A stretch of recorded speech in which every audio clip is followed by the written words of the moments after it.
So today we will see Parkinson's disease symptoms. तो सबसे पहला जो सिम्टम है वो हमारा है bradykinesia and akinesia. Bradykinesia is decrease in motion, motion कम हो जाएगा। Akinesia is lack of motion, motion बिल्कुल ही नहीं होगा। अब ब्रेडिकाइनेजिया क्यों होता है? Decrease in activation of supplementary motor cortex, pre motor cortex and motor cortex, इन सब की एक्टिवेशन डिक्रीज हो जाती है।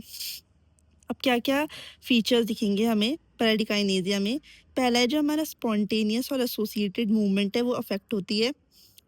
जैसे नॉर्मल अब हम चल रहे होते हैं तो हमारे आर्म्स जो है साइड बाय साइड स्विंग करते हैं, लेकिन पार्किंसंस के पेशेंट्स में क्या होता है, जो स्विंगिंग ऑफ आर्म्स है वो बहुत रिड्यूस हो जाती है या बिल्कुल ही कम हो जाती, बिल्कुल ही नहीं होती है।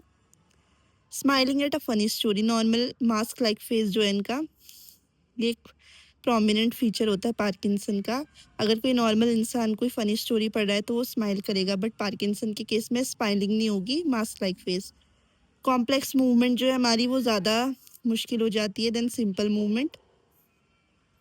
साइमल्टेनियस और सिक्वेंशियल टास्क, इन टास्क में जो है दिक्कत आती है पेशेंट को।